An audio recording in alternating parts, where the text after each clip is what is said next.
So in this evening's tape, what we're going to do is this will be a continuation, and we will go deeper into the origins of the American Republic, and we will go deeper into the wars between the Western Moorish Empire via Carthage in America and the Roman Empire as well. Before we continue, I just want to greet all the ladies and gentlemen.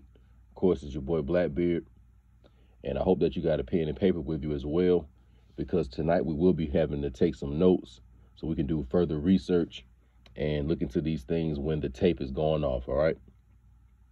So in yesterday's tape, we kind of went into a lot of the ancient information and a lot of the ancient occurrences and happenings that was going on during the times of Pangea. And we learned that here in the Americas, that there was a very, very great communication and network with the other Shemitic and different Sidonian bloodlines and families that were ruling over in what we called Europa and what we call Northwest Africa as well. All right. So we learned about that. And we saw that basically, the indigenous American people were going over to Europa and back and forth. We learned that. And we also learned as well that, that the so-called black people here had an ancient government that was prior to the Republican and the Democratic Party. So we learned a lot in yesterday's tape. And we also learned the origins of the elephant or the mastodon and how that animal is actually autochthonous to the American soil. Okay. But in tonight's tape, we're going to go a little bit deeper into the wars of Rome versus Carthage, but we're going to update it and bring it into the 1800s. All right. So in tonight's tapes, we're going to be dealing with a lot of the history that was going on between, I'd say, the 14 and the latter part of the 1800s. OK, so we're looking at about a 400 to 500 year period of history tonight. But instead of you having your eye lens like last night, you had it in the BC era. Well, now I want you to fast forward it, and I want you to perceive the history that we're going to talk about from the 1800s on back to about, let's say, the 14 or the 1500s. And we're going to look into what kind of led up to what we know of as the American Civil War in the 1800s. What was this war really about? What so-called slave race of people did, the war really intend to free? Who was really the plantation owning class during the time of the Civil War? And we're going to go into who are the Barbary states and the Barbary Empire that we read about in certain history and literature as well. So we're going over a lot of different things concerning the American Barbary, aka the Moorish Barbary Empire. All right, that's what we're dealing with. Now, also keep in mind, some people, they still may have a confusion and understanding of what the word Moorish may mean. But when you hear me use that word, I'm pretty much talking about the dark-skinned indigenous people, of the Americas, of what we call Europa and what we call Northwest Africa as well. All right. So we're just dealing with that basic meaning for right now. So let's go into some of the notes that I have right here. So one of the books I'm going to be reading today is a book called White Slavery in the Barbary States by Charles Sumner. White Slavery in the Barbary States by Charles Sumner. We're going to look into this book, and we're going to get an understanding of the American Barbary states and how the Moorish Empire basically started to cripple and basically it started to eat itself from within by participating in the slave system. Now, during the ancient times, the ancestors that, involved themselves in what we call the genetic manipulations or the Yakub experiments were pretty much a people who were very, very lazy. So you know how today you have those so-called black people who are very, very lazy. And instead of them going and putting in work, they're very, very criminal minded. They're rather going to do some, fraud shit or just do something that's very, very negative to get some money and come up. But they don't want to put in their own work. And they either want to, go get the blood, sweat, and tears off of somebody else's labor or get somebody else in trouble to come up. Well, the so-called black people who think like that today more than likely descend from the ones who created the, Yakub experiments in the ancient world, because they had the same intent. It was a lot of work they didn't want to do. OK, so basically they wanted to be lazy and they used some of their genius for the wrong reasons. All right. So because of this, you had what's known as the Yakub experiment.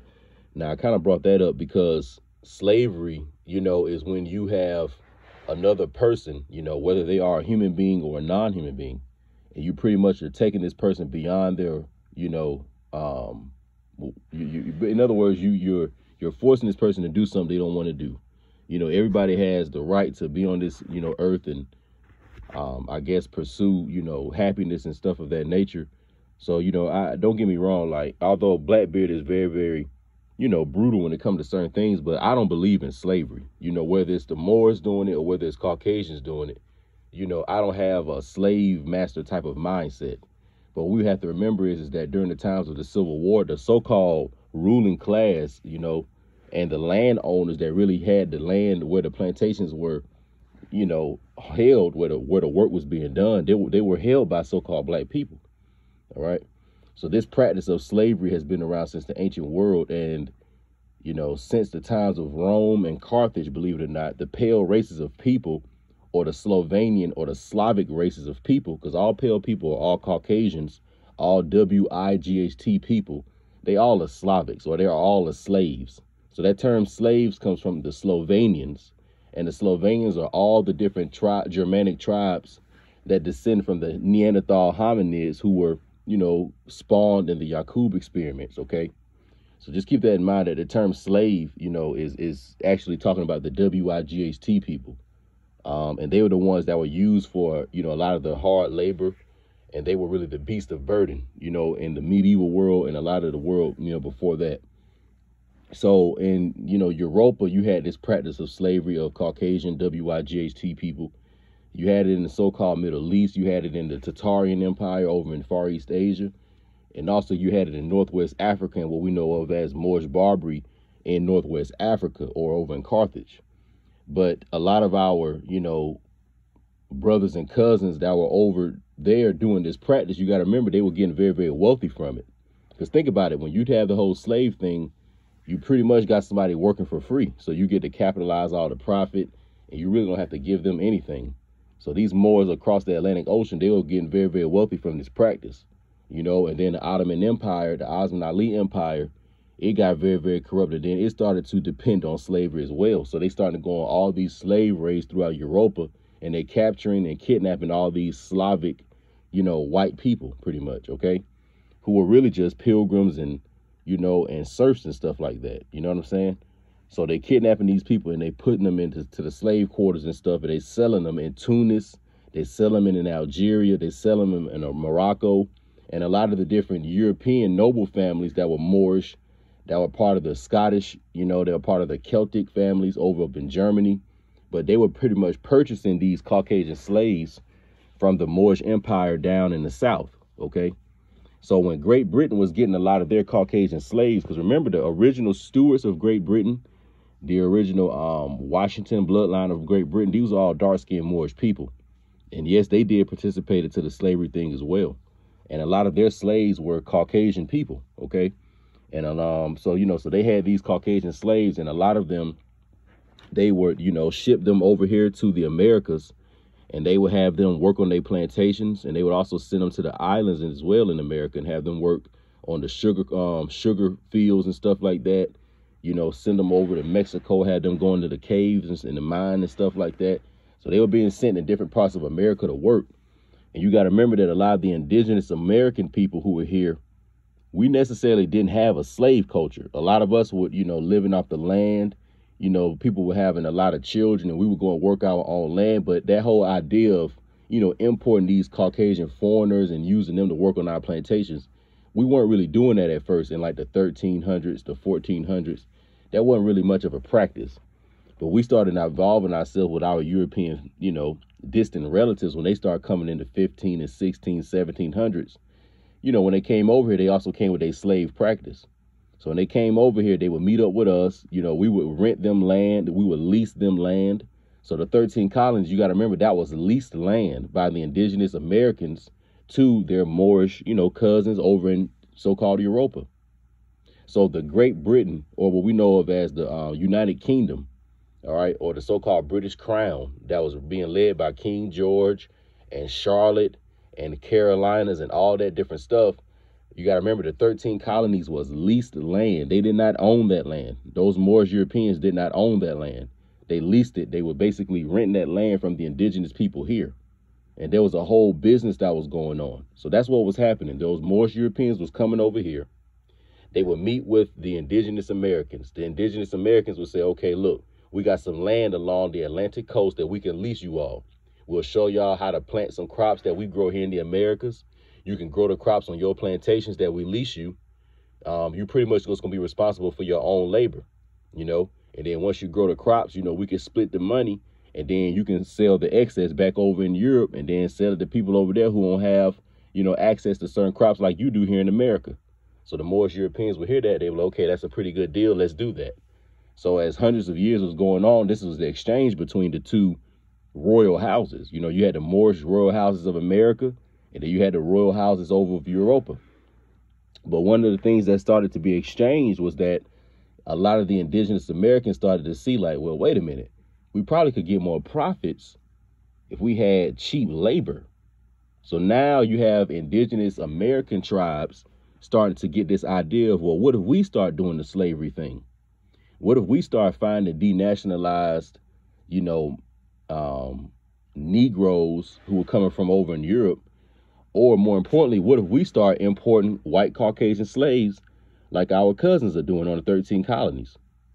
So what they started to do is go over to their British cousins and say, look, you know, start selling us some Caucasian slaves. And that's what they did. So now in the deep South, in the areas that we call the Carolinas, Georgia, Florida,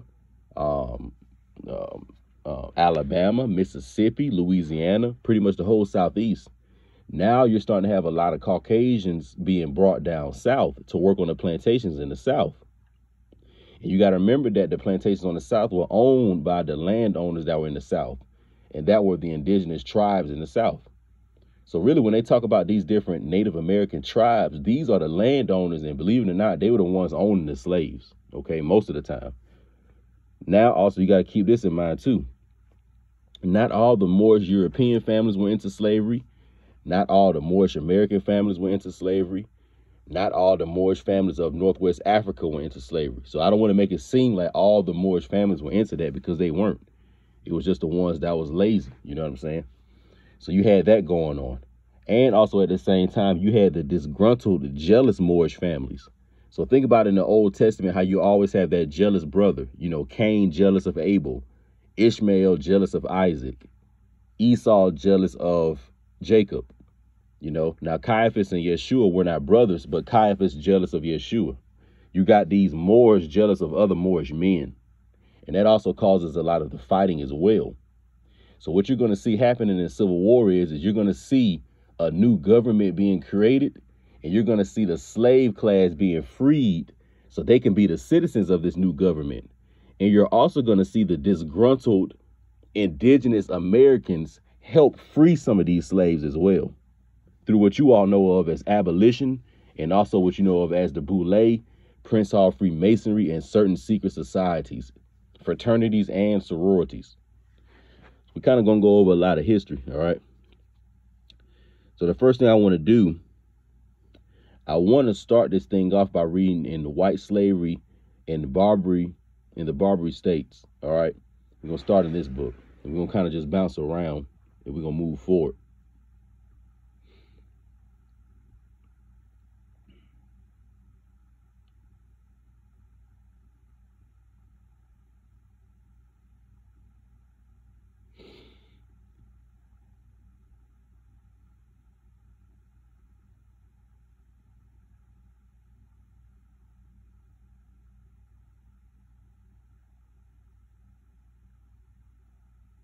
All right, let me see pretty much where I want to start, because really what I want you all to understand is that there were Barbary states not only in Northwest Africa, but there were also Barbary states in the Americas. And the Barbary states in North America was in the South. So what they call the slave states were the Barbary states pretty much, okay? And it's a certain part in this book that I wanted to read. Let me see.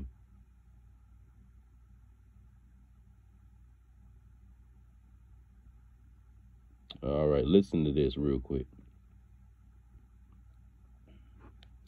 The Saracens, with the Quran and the sword, potent ministers of conversion, next broke from Arabia as the messengers of a new religion, and pouring along these shores, diffused the faith and doctrines of Muhammad. Their empire was not confined even by the expansive limits, but under Musa entered Spain, and afterwards at Roncesvalles in Dolores route overthrew the embattled chivalry of the Christian world led by Charlemagne. That's just talking about the Moors when they went up into Europa. The Saracenic power did not long retain its unity or importance. And as we view this territory in the dawn of modern history, when the countries of Europe are appearing in their new nationalities, we discern 5 different communities or states. Listen up, y'all. Morocco, Algiers, Tunis, Tripoli, and Barca, the latter of a little moment and often included in Tripoli, the whole constituting what was then and is still called the Barbary states. So what I just named was pretty much the Barbary states of Northwest Africa, okay? So now we're going to continue on because I want to get to the American. All right. It says that climate adds its attractions to this region, which is removed from the cold of the north and burning heats of the tropics. With it is enriched with oranges, citrons, olives, figs, pomegranates, and luxuriant flowers.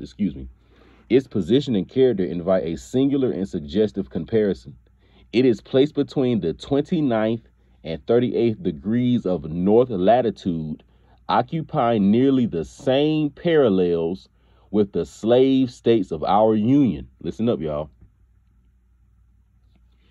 It extends over nearly the same number of degrees of longitude with our slave states, which seem now, alas.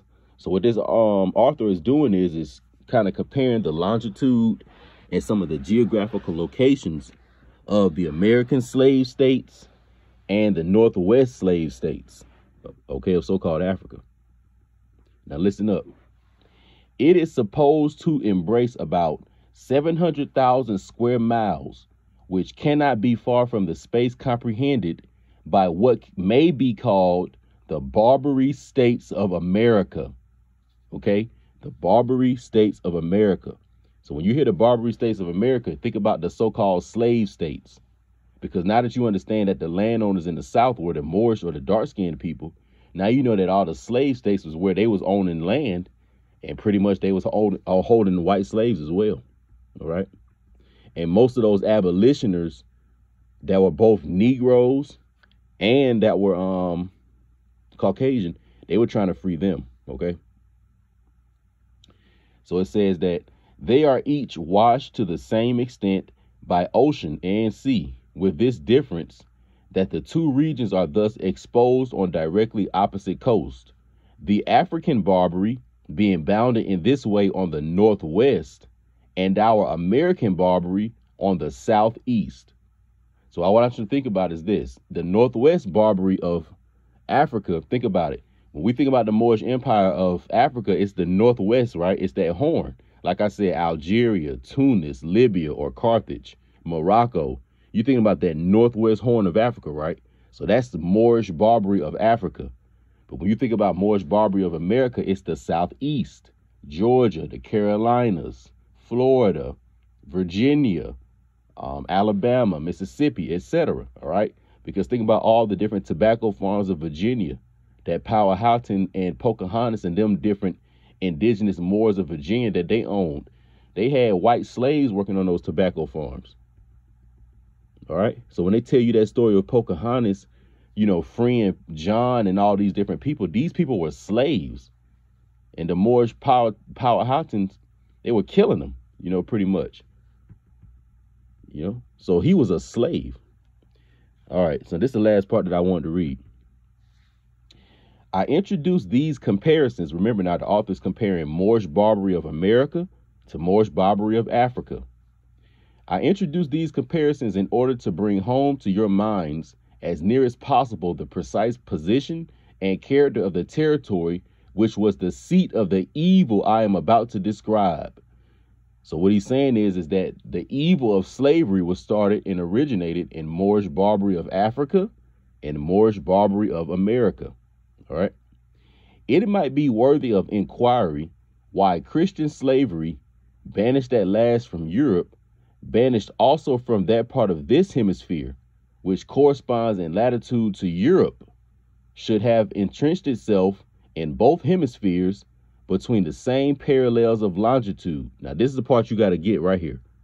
So you can see that the Moorish Empire was also in America and Africa. You're going to have to get this part so you'll understand it. Here go the punchline, y'all. So remember, it says, between the same parallels of latitude, so that Virginia, Carolina, Mississippi, and Texas should be the American complement to Morocco, Algiers, Tripoli, and Tunis. Did you hear that? Let's repeat that part. It says that so that Virginia, Carolina, Mississippi, and Texas should be the American complement to Morocco, Algiers, Tripoli, and Tunis. So what it's saying is that the Moorish Barbary states of America were in the southeast, and the Moorish Barbary states of Africa were in the northwest. All right. Now, that's very, very important for you to understand, because when the Civil War happened and Rome / the United States wanted to create its own occupying government in the Western Hemisphere, it had to free all the Caucasian white slaves from Moorish Barbary of Africa and from Moorish Barbary of America. Now, you all know about it in of Africa when it comes to the Marine Wars, and when it comes to the different Barbary wars in the early 1800s and in the latter part of the 1700s, that Thomas Jefferson and George Washington were fighting against the different sultans and the different sheikhs of Northwest Africa, because they were tired of paying them tribute and they wanted to be free from them. And also the United States wanted to free some of their people that were over there as well. So the same war that they fought over there, known as the Barbary Wars, and there was about 3 of them, was the same wars they fought in the South, known as the Civil War and the Seminole War, and some of these different wars, because believe it or not, they were trying to free their own people. So moving on, the next thing I want to do is now we got to talk a little bit about the jealous brothers. Because remember, I talked about it. There's always going to be a jealous Moor around. You either it was Cain, Ishmael, Esau, Caiaphas. You know, it's always going to be that jealous Moor around that he just ain't shining like the other brother. He ain't getting the attention like the one brother is. So in this story or this situation, it is known as the Boule. And the Boule has been around in the ancient world, and they've been around in the modern world.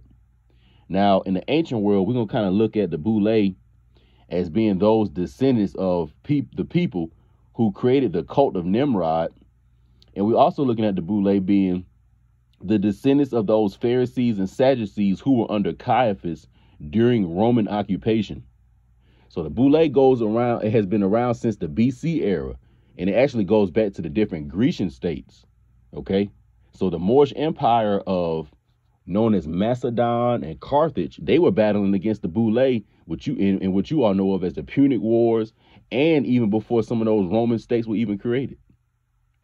So the next thing we need to do now is we're going to shift gears, and we're going to go into who Prince Hall is, because in order for you to understand how the Union was able to come into the South and not only free all the Caucasian people, but to kick all the Moorish people out of the governmental seats in the South, how were they able to achieve all this without any help?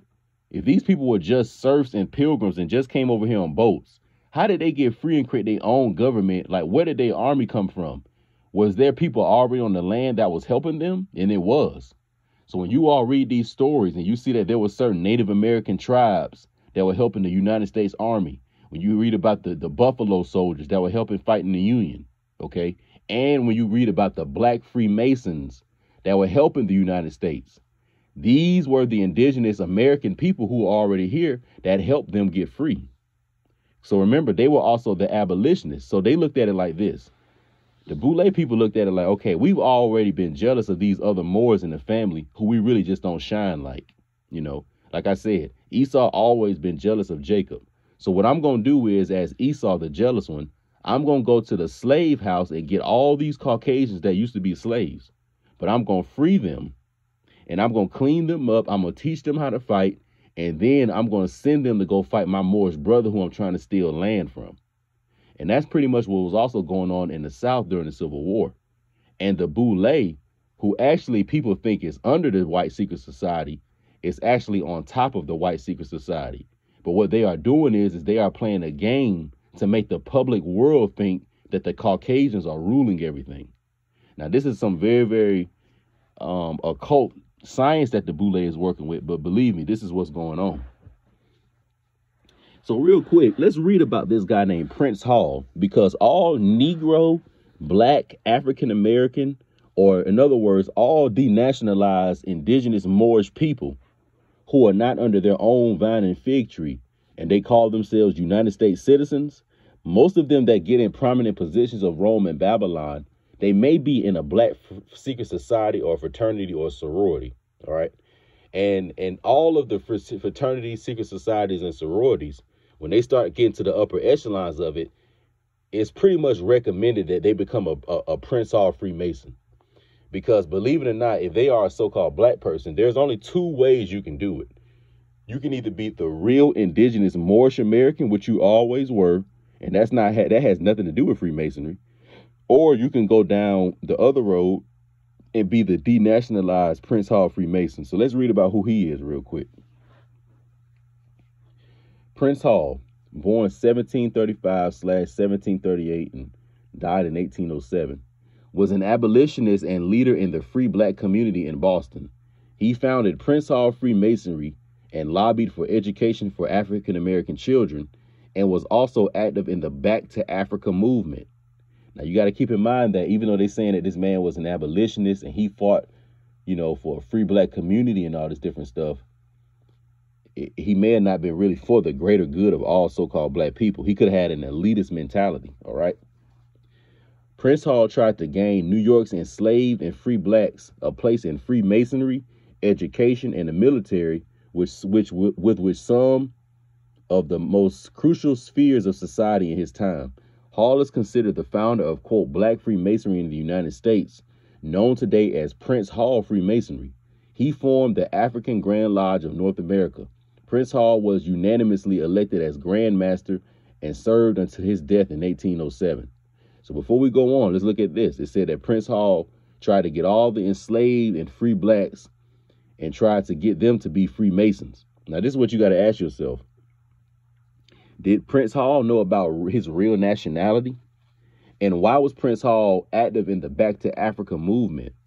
Because the people that were that he was trying to free that had been denationalized actually were American. So you can already see the origins of what a black Freemason is. That's why they pumped that Back to Africa thing, because a lot of that is to actually denationalize you here.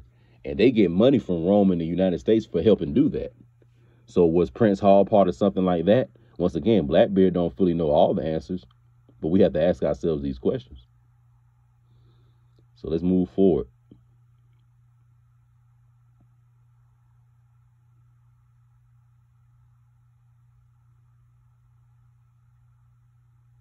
All right. So I don't want to really go too deep into Prince Hall, but I just wanted you to get a basic understanding of who he is. So when you hear that term Prince Hall Freemasonry, you'll know that that's pretty much the so-called black man who created that group, which really was something he didn't have to do. He really should have just tried to learn what about the indigenous history that was already here in America, but could he have already known that and just was on the Freemasonry thing and trying to cause confusion, you know? The next thing I want to do is read about a man who created a group called the Boule, or also known as Sigma Pi Phi, okay? And it is a man by the name of Henry McKee Minton. His name is Henry McKee Minton, okay? Let's read about him.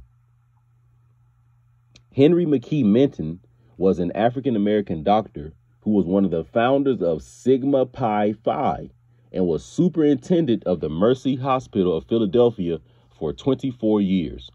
Now, keep in mind, Sigma Pi Phi. He was one of the founders of Sigma Pi Phi, right?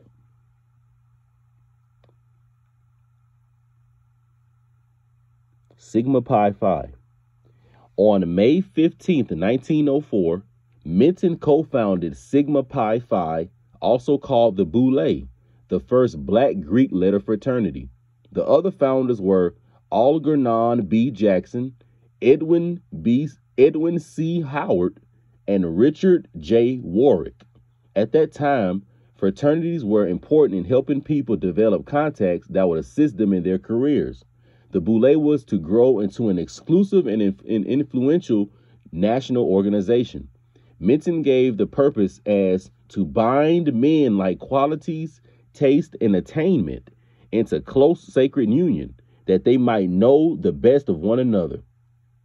He said that new members should not be selected on the basis of brains alone, but in addition to congeniality, culture, and good fellowship, they should have behind them at initiation a record of accomplishments, not merely be men of promise and good education.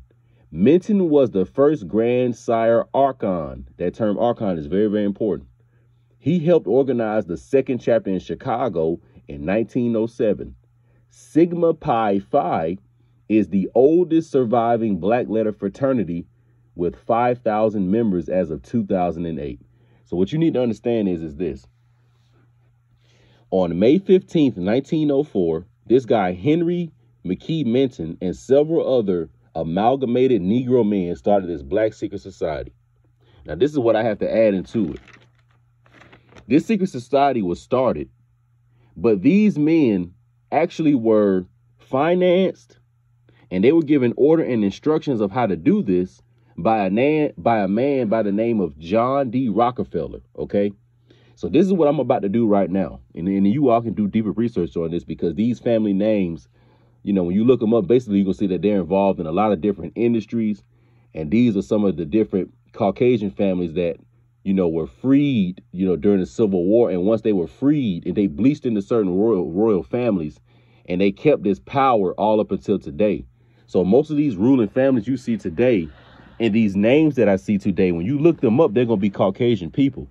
But please believe that these families, you know, bleached into Moorish dark-skinned people's families.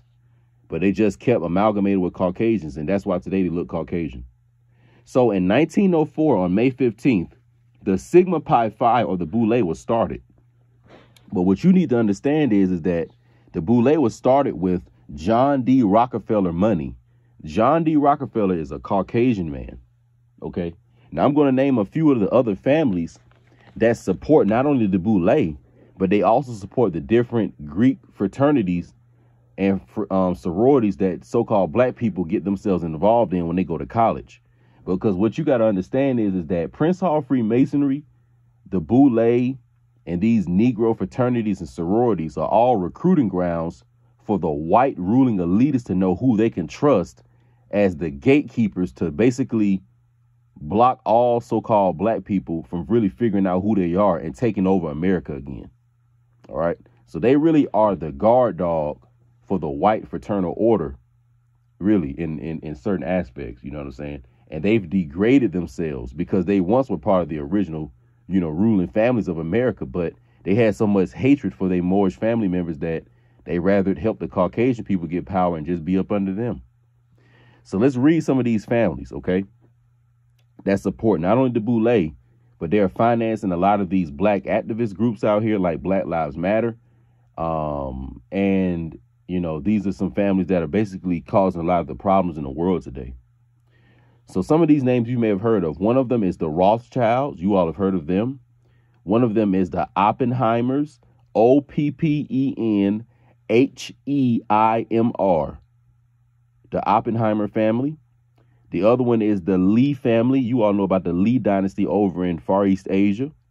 One of them is the Warburg family. One of them is the Rockefeller family. One of them is the bleached out Habsburg family of old Germany. One of them is the Astor family that was bleached out. One of them is the Bilderberg family. And one of them is the Sassoon family. Now, there are more families that are involved, but this is just 9 families that are involved in financing these black groups that really keep the majority of black people down. All right.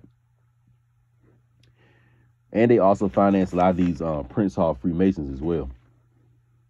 So now you have an understanding a little bit about who the dirty Moors are when you hear about them in history. whether it's in ancient Greece or ancient Macedon, whether it's in ancient Rome when they fought against Israel, or whether it's bringing up all the way till today in the, in the 21st century. Okay. So now that we have an understanding a little bit about what Moorish Barbary is, who the Boule is, now we're going to pretty much dive right into the Civil War. And we're going to deal a little bit with the Clock of Destiny, Volume 1 by C.M. Bay. Because what I want you to understand is this.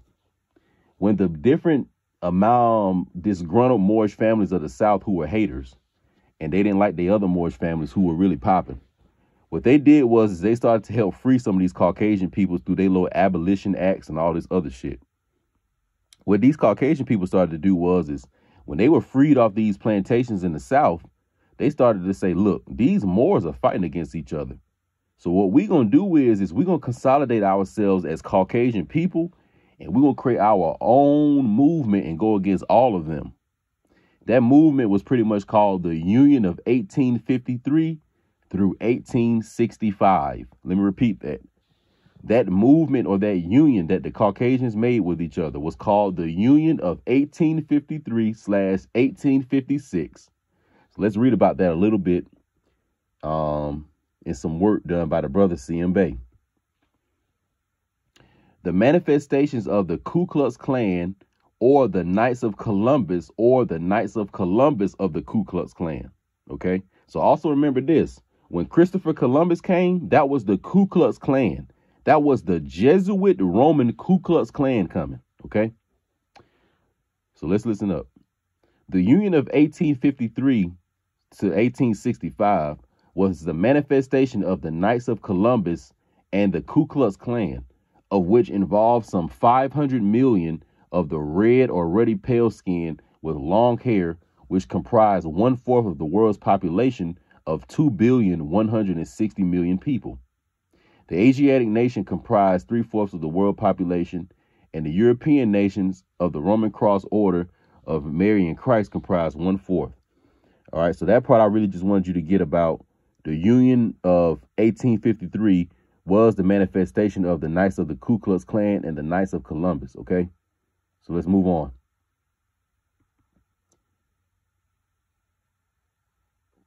Okay.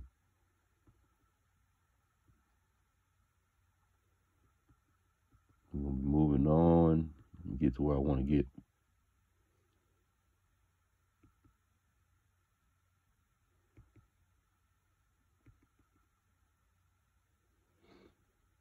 All right, here we go. The era of the formation of the Roman Republican Party. You remember how I talked about in the tape yesterday that the real Republican Party was us, but they took over the original Republican Party?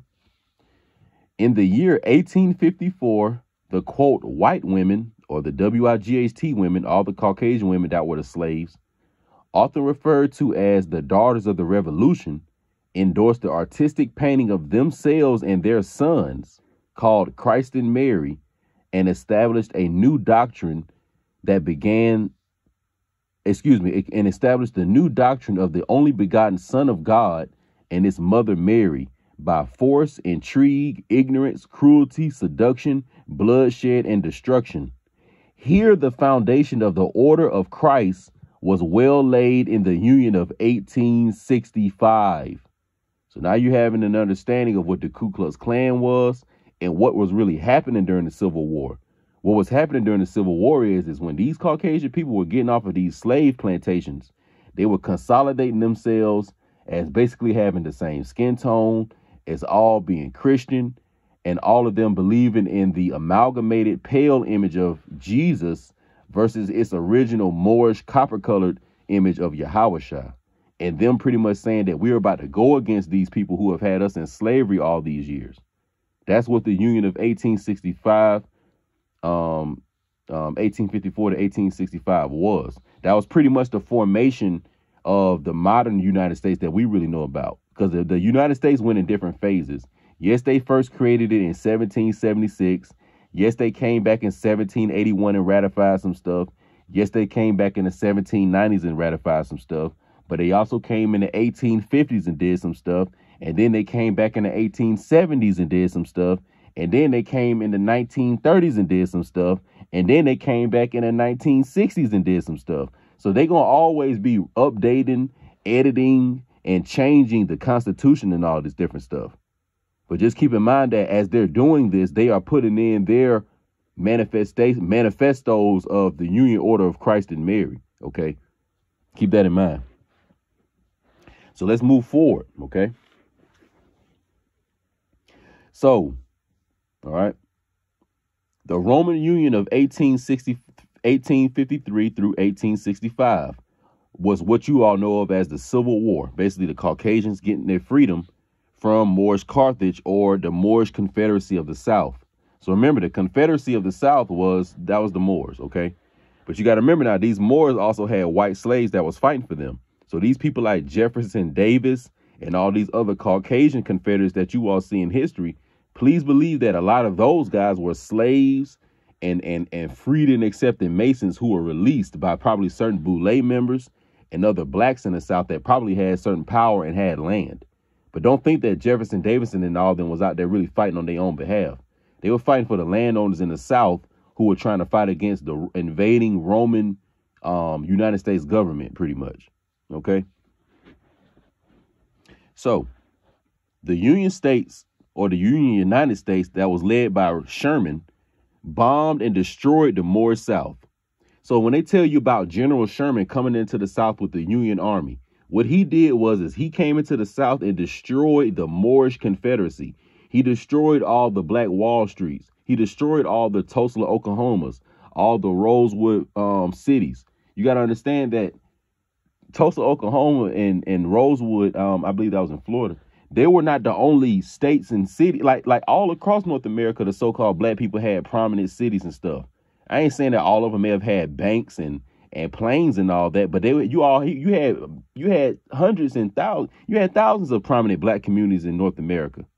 But from the American Revolution all the way to the Civil War, these communities were being destroyed.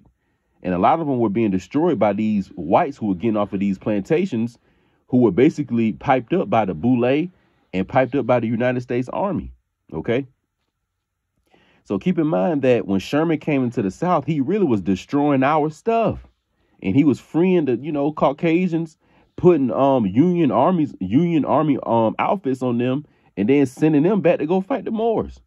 So when the Union came into the South, they really destroyed a lot of our stuff. And a lot of the different Moorish, people who were in the seats of power in the South, they made those people get out of those seats. Just like it was over, I think, in North Carolina, when they had the different Libra codes and stuff that they came with, and pretty much told all the Moorish Confederate governmental officials that they had to basically get out of power or die. So this is what was going on. All right. So the United States, led by Sherman, bombed and destroyed the Moorish South. So Blackbeard is from Atlanta. And they say he came through Georgia and all that and destroyed all our stuff and destroyed the railroads and all that. He pretty much was destroying, niggas shit. So Sherman ain't no fucking friend of mine either. So it says the United States, which was led by Sherman, bombed and destroyed the Moorish South. He freed the white slaves who were working on the Barbary plantations with the help of the disgruntled Boule Negroes of the South, who rivaled other Moorish tribes who had wealth. The Roman Union Army used the dumb Diversas of 1452, which granted to the Roman kings of Spain and Portugal the right to reduce any Saracens, Moslems and Hebrews, and pagans, and any other unbeliever to perpetual slavery. So what the Union government decided to do is we're going to not only go into the South and free our people, but all the indigenous Moorish tribes down there, we're going to denationalize them and make them 13th and 14th and 15th Amendment citizens and make them part of the United States. Because you got to remember, these Caucasians was trying to create their own government. So if you're going to create your own government, don't you need your own citizens? So they were literally stealing people on paper and making them false citizens under their government. That's called paper genocide. So moving on, you can see what's going on in the American Civil War, okay?